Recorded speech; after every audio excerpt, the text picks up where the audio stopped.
Hello, everyone, and welcome to Now Spinning, the official podcast of the Lansing Community College Vinyl Record Club. We meet twice a month to listen to vinyl and talk about music. Stay tuned to learn about how you can get in touch with us and attend our meetings.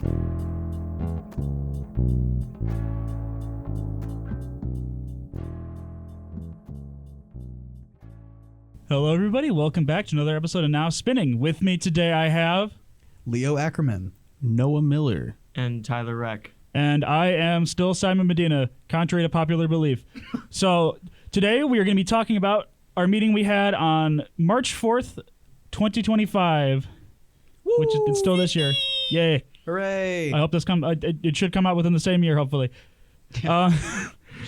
So we've got a couple interesting songs today, but I think the first one I'd like to talk about here is the song If Not For You by George Harrison. Written by Bob Dylan. Which this will become a theme, I think, going forward. But yep. Foreshadowing is a literary device. Indeed, we're very literate here at the Vinyl Record Club. All of us know how to read, I think. So this one is an interesting song because it's a Bob Dylan cover, but it's not about a song that most people will think about when you say Bob Dylan. You know, a lot of people, including me, first heard it through this album, and I always assumed that George Harrison wrote this one. So when I found out, I listened to this Bob Dylan album from 1970 called New Morning, which is underrated. It's a good album. This was on there, and I was shocked. I'm like, oh, he's covering George Harrison. That's crazy. And I looked, and it said written by Bob Dylan. And I'm like, oh my goodness. It's kind of like a You Ain't Going Nowhere, you know, the Birds, Sweetheart of the Rodeo, where Bob Dylan, it's a Bob Dylan cover, but he didn't release it until years later. Really? Yeah. I didn't know that. Weird. I was considering bringing this instead of the other Birds Bob Dylan cover. Mm-hmm. I was thinking of bringing Sweetheart of the Rodeo and just to play that. I was like, now I'll just stick with Mr. Tambourine Man. Spoiler alert, we're going to talk about Mr. Tambourine Man in a bit. Mm-hmm. Foreshadowing is a literary device. It's a literary device. But yeah, that's a good song off of All Things Must Pass. Great album. Sold more than Paul McCartney and John Lennon's first albums combined. Because it was a double album, but also because it was really good. Yeah. I don't think they count the sales by individual disc though. That might have. They definitely don't do that. I don't know why I said that, but anyway, great album. Check it out. George Harrison, friend of the show. Friend of the show. We'll have him on one of these days. Following that up, we have another, I don't want to say dad rock classic, but it is, and that is Vienna by Billy Joel. I love this song. This is one of those things where, it's a popular song, but that doesn't mean it's not really, really good. There's a reason it's popular. Very beautiful. And I actually, Record Club is kind of the place I go to find out what song it is that I heard that I liked that, I can't decipher any of the lyrics in, or that just no one says on the radio what it is. And then I see it on the playlist and I'm like, oh, that's what that is. I'd heard the chorus to Vienna a lot of times and just that little turnaround at the end. And, it's just amazing. And I just wondered where that was. And so now here it is. Yeah, I get the same thing. And then another thing for me with this club is that I know that on this podcast, I like to crack a little bit of a joke every time there's a song that is well known. I'll say, oh, this is a deep cut. But I think that people bringing in these songs that I've heard a million times that I haven't really put any thought into, I think it helps you, gain a new appreciation for it, to sit down and listen to it and not be doing something else at the time, just having it in the background on the radio. It's interesting to hear these in a new context, I think. Mm-hmm. I agree, but I'm not sure why. I think there's a fun little through line in the club where we'll all bring in semi-obscure stuff and we'll kind of leave out what most people would assume are very basic record picks. I don't think I had seen anybody bring in Billy Joel before this. I don't think I had seen many people bring in Rolling Stones before this. People, when something is established as a classic, I feel we forget to appreciate them for what they are, which is very good tunes at the core of everything. Yeah. New meeting theme idea. We'll think about I can think back to the Halloween meeting. We had Thriller in the record box, and we were debating, do we want to play Thriller for Halloween or something like that? Because it was kind of an unwritten rule of don't play Thriller. Yeah. I don't know. Yeah, unwritten rule in the sense that we fear it's going to be too basic or kind of and then, schlocky and or people whatever. are just going to trash it or something, But then is it wasn't that bad. It fit. You know? So yeah, someone It's Halloween. Pretty much Yeah. as soon as we were like debating that, someone walked in and was like, "Hey guys, I Yeah. brought Thriller." Yeah, that was Andy. Shout out Andy. Shout Thank out you for Awesome. playing Thriller. Yeah, Yeah. no, that's just kind of a memory of he mine. was, he was new, and I was like, hey, like go ahead of me, just put it on. You know, it should make him feel welcome. You know, and he did, and he's still here, which is awesome. You know. And also the song rips because it's Thriller by Michael Jackson. Yeah. Yeah. I think when we talked about that, I mentioned, you know, kind of it's like, it just in passing, I'd probably think, but like if you caught me at a Michael Jackson concert, I'm there, I'm in with it. Like I can't imagine being in like a Michael Jackson, like being at a Michael Jackson concert. I was going to say at a Michael Jackson mosh pit. Regardless, just being in the crowd and just hearing like Oh yeah. Oh, that would be awesome. and the bass line coming up underneath from It's you. crazy. it's a barn burner. Yeah. And it rules. The whole album though. I mean, I can't. Well, there's one song I don't like on it, but the rest of it's really good. Yeah. I can't. Paul McCartney, don't worry about it. Is that say? No, that's not on the. If that was the Paul Was it? McCartney collab song on Thriller, I think that I would like that album a lot more. The girl I is don't know. mine. I've isn't it? already established my mine. thing with Paul McCartney on here. I know. I like Wings. Wings is great. You know, but it's just, Fantastic. I'm not. You know, Wonderful Bless his heart. Christmas Time is good.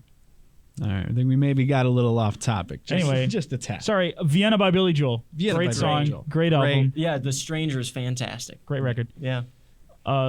After that one, we have a little bit of a what is this, like a spin-off from The Strokes, which is The Voids, which is featured by, I think it's Julian Casablanca Yes. side project. Yeah, Julian Casablancas.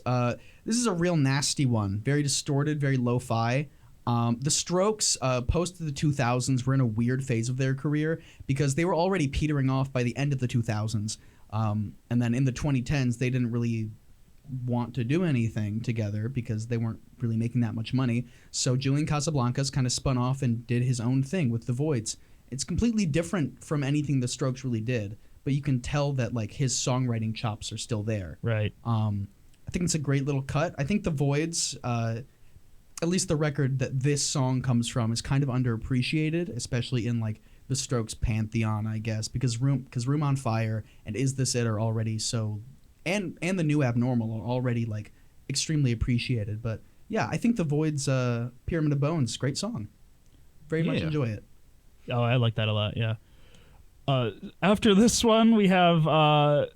This was probably my favorite thing that's maybe ever been played at the record club, but it is the song Inhalants by McGruff the Crime Dog on the album.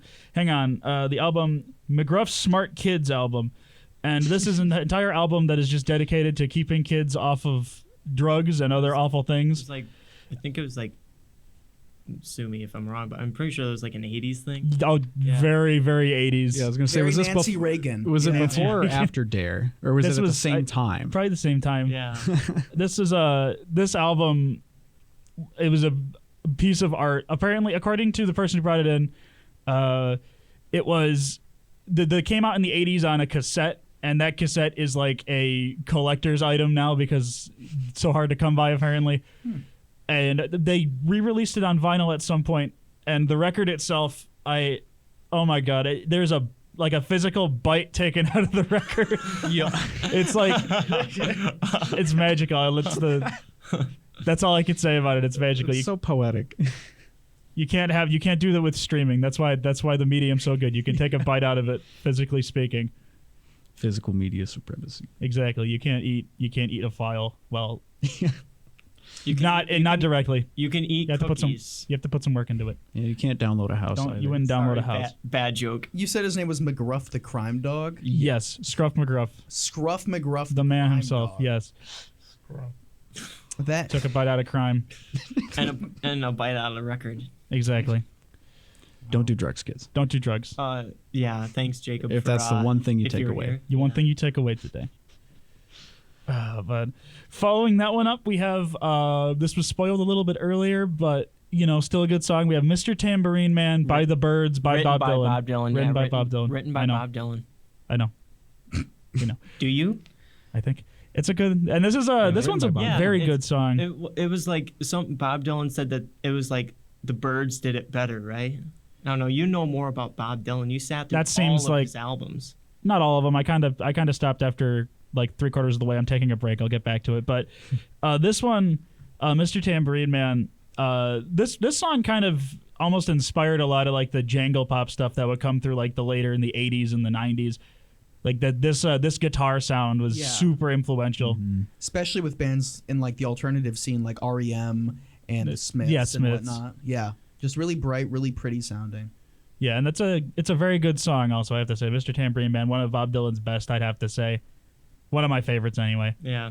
Hot take, Mr. Tambourine Man is a good song. Yeah, I don't know if anybody's ever said that before. I like it. It's Like, very good. Very hot take. What's wrong with it? There's nothing wrong No, with that's it. It's the- just I more don't- bringing it back to the yeah. point that we were making earlier. Hey, that like Bringing it all back. classics are Yeah. Bringing it all back underappreciated. home. Yeah, thank you, Simon. I'm Yeah. sorry. Underappreciated though. Yeah, I mean, this one especially gets played a ton on like oldies radio and stuff. But like, there's a reason it's endured this long. Is that it's such a good song. It's inspired so much. Man, I like that. I remember the first time I heard the Bob Dylan one, but that's a story for another day. All right, and then we got Into the Drink by Mudhoney. This one was just it was a cool kind of like post-hardcore kind of punk sort of thing. Yeah, just kind of real reminiscent of like early 2000s. Yeah, just kind of hardcore post-punk. And then we get into were we going to do Little Trouble Girl? Yes, we were gonna do Little Trouble Girl. Yes, we were. Little Trouble Girl by Sonic Youth. This is a weird one. Basically, Sonic Youth in the mid-90s wanted to shake things up, and so they changed their instrumentation. There's 3 guitars, and there's the drummer, and it sounds weird and off-kilter. And Little Trouble Girl is this, like, almost minimalist pastiche of girl group music. Yeah. Like it's almost Like it almost reminds me of like 60s Ronettes. stuff. Yeah. That's what I thought of it when you recommended it one day, and I like took a listen. I was like, man, this is actually pretty good. Yeah. You know? Kim Gordon in the middle does this like spoken word segment. Yeah. It's just very like off-putting, Kind of haunting. weird. I don't know. I greatly enjoy it. Sonic Youth, friends of the show. Great friend of the show. They were mean to Nardwar one time. I don't really know if I can call him a friend of the show, but some of them. Is there Good music. Yeah. Good music though. All right, and then we hit up Dodo from Genesis. This was off of Three Sides Live. This was kind of like post-Duke era and kind of into Abacab a little bit. Abacab makes an appearance on this record too, but Dodo, I feel, is just kind of a little bit of an underappreciated gem on that. It's kind of goofy, but it's also really dramatic. And it's, super proggy. It's like 7 minutes. Kind of Phil kind of goes on, but there's like this little funny little bit, and he's like hears something speak to him, and he represents it speaking by doing this. This is kind of goofy little melody, but yeah, no, it's a really fun track. That's good. And I was gonna like piggyback off that a little bit. I think another thing about the club is that like these artists like Genesis. That's something everybody's heard probably a lot of just by being out in like Radio. the world, the radio. Yeah. But again, like this is a good way to highlight songs by those artists that you would have never really heard otherwise. Yeah, with Phil inspire Collins you to fronting it even. exactly. Yeah. So it makes you want to. It made me personally. I never really considered listening to too much of Genesis before. Nursery Crime is But- a good album. I'm gonna look at it. That's Yeah, a this deep cut there. Yeah. you playing all this stuff has made me want to listen to it a lot more. I'll bring a Nursery Crime to like the next meeting. Dude, yeah, that'll be sick. Nice. I don't think I'll play anything though, because I think- it's one like Genesis isn't really one-hit wonders for our next meeting theme. But spoiler alert. Yeah, Spoiler alert, Spoiler everybody. alert. I don't The think- next meeting theme is One-Hit Wonders, or 15 Minutes of Fame. I feel actually like is it's- the proper title. It's Yeah, a 15 great minutes of theme. fame, but- Yeah, I might bring some novelty songs too, because it's April Fool's Day. Yeah. I was gonna say also. I think by the time this comes out, it will definitely have already happened. But Okay. Pay no mind to Pay anything no mind I'm to- saying. What'd you say? don't worry about it. Huh? Okay. Oh my goodness. Moving forward, did you want to talk about Grace Ives at all? Yes, I did. I think this was brought in by Jacob. Yes, if it I'm- was. If I'm not mistaken. Great Yeah. friend of the show, on the show, Friend actually. of the show, on the show, participant often. Actual friend of the show this Yeah. time. So Lullaby by Grace Ives, I've never heard of this before. Had no idea who Grace Ives was before like seeing her record in the club. took a listen. It's excellent. It's just like great bedroom pop stuff. It reminds me of like late 2010s, sort of like that Claro style of stuff. Yeah. But it's I don't know. There's something like, for lack of a better word, it's like chunkier about it. Like there's a little bit more edge to it. Instrumentation is a little bit like more off kilter. She has a little bit more vocal rasp. Yes, the vocal rasp especially. Or vocal fry, probably, rather. It's like shaky. It almost sounds unsure when she's singing it. Very breathy. And I think the contrast of like her voice against these very like, I think masculine kind of hard hitting synth sounds is really interesting. Yeah. Big fan of it. Also really like the album cover. I thought that was a cool little like ramshackle cover that she threw together. Yeah, that's pretty cute. Yeah. Next up, can I go to next up? Are we all done? Of course. Okay, yeah. Next up, we got Subterranean Homesick Blues, written by Bob Dylan, from Doug Kershaw, known as like King of the Cajuns, I guess.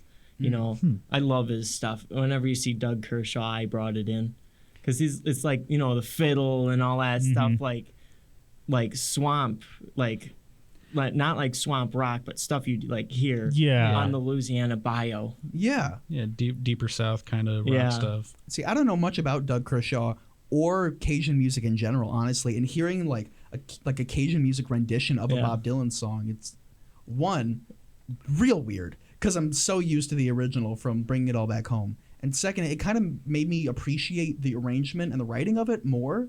It's because it's just so like transferable across like a bunch of different genres. Yeah. And that's not to even mention Doug Kershaw, because it's a barn burner. It's a hoot, for like a better word. Yeah, I want to bring more of his stuff in, but you know, I don't want to like overflow, you know, with too much. Like I've got, you know, some stuff I've been planning on bringing for like months and months and months and months now. Right. I haven't had a time, because I like to stick to the, you know, all of the themes that we have, like, and stuff like that. Well, I mean, once the summer meetings start up, those will be longer, and we'll have more time to play just whatever you want, really. There's no set themes for those. Nice. Check them out. They're really awesome. Yeah. Hooray! Dates to be announced, but by the time this comes out, they may have already been announced. There's no way to know. Ooh, mystery. Stay tuned. What do we got next? Up next, we have A Little God in My Hands by Swans. And before we start that, I just want to say this album cover is just like a crying baby on like a blank background. Oh, yeah. That's interesting to me. This song, to preface, I've loved Swans since high school. This band is, they formed in, I think, 1980, headed by Michael Gira. Super influential in the no wave scene, which was basically like anti-punk from New York that was mostly focused on like noise and pure aggression. Then they moved into like post-rock, took a break, and then they just started doing this like nasty rock in like the 2010s. It's like industrial kind of flavor too. Like real industrial, really heavy. I think it's like a 7-minute song, something like that. Yeah, that's what's got here. Yeah, it's almost like a dirge, it feels like an industrial funeral march. A lot of their songs tend to be a bit longer, and they're repetitive, but they have such a huge like just atmosphere. They're atmosphere to a T, and they're able to sustain these like haunting, like menacing tracks for like 20 up to 20 minutes, even longer probably sometimes.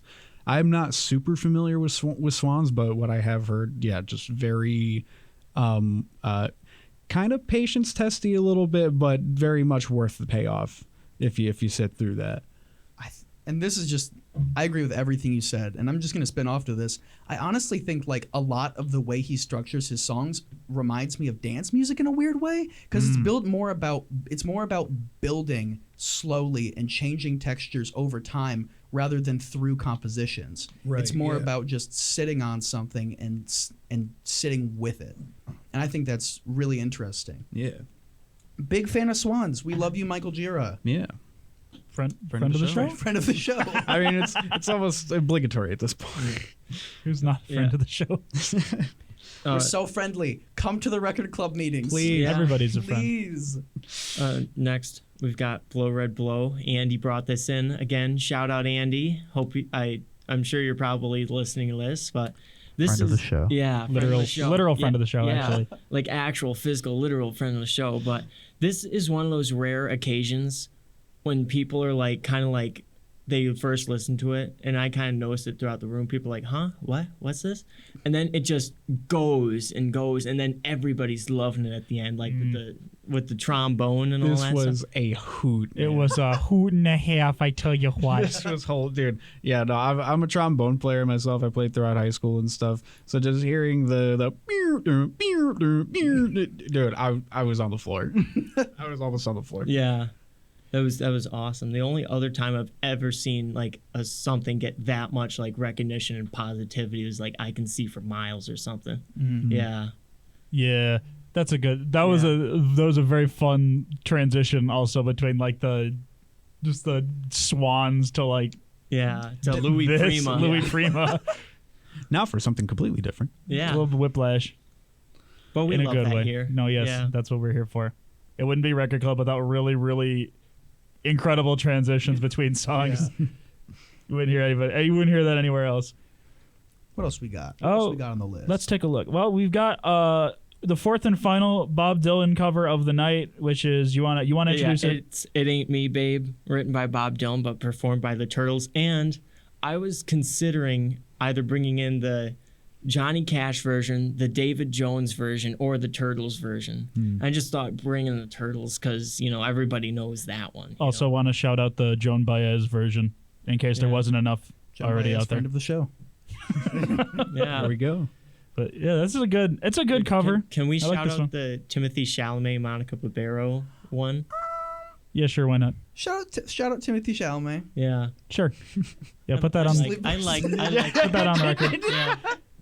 Oh man, yeah, this is a good little song. I mean, obviously it's been covered so many times, and then like the duet version between Bob Dylan and Joan Baez since that movie came out has been very much like it's getting a lot of attention, which I think it's a good thing because it's a very good little track. Turtles version I think is interesting. Yeah. I mean, like that's an interesting hit. band. Yeah.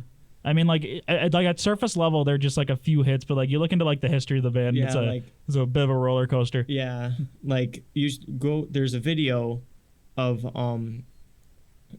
jeez, I'm blanking. Howie and the two main guys in the Turtles became Flo and Eddie because they couldn't use their own names because they were like signed off or something like that. But there's a video of them on YouTube discussing all of their managers that they had. And they had like 8 different managers in the Turtles, and like one went to Mexico and stole all their money or something like that. Yeah. All over some wiggly air. Yeah, they yeah. sorry. They toured a lot with Frank Zappa though, like Flo and Eddie though, didn't they? Yeah, they had a little stint with them. There's a little segment in the documentary that I believe it was Ahmet Zappa made back in the I think it was about 5 years ago at this point. But yeah, talked to them a little bit. They were also in like the 200 Motels movie and stuff like that. Yeah, they had a little stint with him. That's cool. Howie and Mark. Oh, Howie that's and an Mark. Yes, Yeah. yes, that sounds right. I like because on my Eleanor picture sleeve it has all them with their names because it's from the Turtles Presents Battle of the Bands. I'll bring that in and we'll talk more about that. That's a good album. For another time though. We'll talk Yeah, about that album another time. I'd definitely. like to talk about that a lot. Yeah, it's a thing. It's one of those ones you listen to everything in. Yeah. all right. But moving on, we have another spin-off project of a more famous rock band, and I bet you thought that you almost finished an episode without hearing this name. This is a spin-off of King Giz, and that is the Murlocs. Almost made it to the end without mentioning King Giz. Too bad. Got away with it. This was a spin-off by I forget which one was it? It was Murlocs. Yeah, but like which member I was think that? it was Ambrose Kenny Ambrose. Smith. Yes. Great little garage rock song. I enjoyed That's it a lot. fun. Yeah. Pretty smooth. But yeah. Yeah, great little song. I do want to talk about this last one, "Fast as You Can" by Fiona Apple. Yeah. That song is it's hard for me to talk about it because it is so all over the place while still like sticking to pop structure. Yeah, there's like a super cool, like kind of Latin inspired, sort of syncopated groove. Just really makes you just want to move. Yeah. Groove makes you want to move. But and yeah, I don't know, just really fun, really cool switch up in the middle, metric modulation kind of thing. slows it down into like a 3/4 kind of a waltz thing, but then picks it back up into the cool Latin thing. What I really appreciate about it is that, like, I don't know, not only is it like more like technically complex than most like pop music of the era is, the performances are fiery. Yeah. I mean, like Fiona, when she sings, it sounds like she's singing with all of the breath in her body. Yeah. Like she's trying to get something out and she just can't. Love that song. Yeah. Even in her lower register, there's like still kind of like a bite to it. There's still like kind of an aggression to it. Like, yeah, you got to run as fast as you can. Yeah, definitely. This is a great album, though, I have to say. But when the pawn, ... there's a whole like paragraph. There's a poem. a poem about it. Yeah. Just when the pawn. Great album. The album cover, though, like the vinyl version, it's just like the title on like a red blank page instead of like the really cool, regular album cover. Yeah. But, that what can be done about that, I guess. That's whoever the record people are for Fiona Apple's management, I guess. Come Curse on. the executives. I blame them. And then one more thing before we go. A song got played. It was a Winter by Antonio Vivaldi from the Four Seasons. This meeting took place on his birthday. I forget which one it was. I believe it's, let me do a little bit of math here. 2025. He was born he died. Wait, sorry. No, he died. He died. He was born in 1678. So that is Quick maths. quick math. 346 years old. Happy birthday. Happy birthday. No. Happy birthday, Antonio Vivaldi. Great friend of the show. We'll have him on the pod one of these days. Definitely. But I do think that wraps it. 347. 347. Yeah, this. Oh, I subtracted it for March 2024. 4th. Never mind. I'm not good at math. I'm pretty. I forgot what year it was, 347th actually. birthday to you, Vivaldi. Yeah, still his birthday. But that does wrap it up for us today, though. If you're interested at all in coming to any of our meetings and hearing any of these wonderful songs yourself, you can check out our website, which will be linked with the show, where you'll find all of our meeting schedule, past podcast episodes, future meeting themes, and any other fun stuff we'll be up to. The Record Club is open to anybody, whether you have been collecting for your whole life and you have like a giant multiple bookshelves full of records, or you've literally never touched a vinyl record before in your life. The only thing that's required is a desire to hear some new music and just an appreciation for music itself. It's a very welcoming group of people. It's a great time there. There's pizza. There's pizza. It'll be it's a great atmosphere, great experience, I have to say. But that wraps it all up for today. Thank you for tuning in. We'll see you next time. Bye-bye. Bye-bye. Bye-bye. Love you. Love ya. Bye-bye.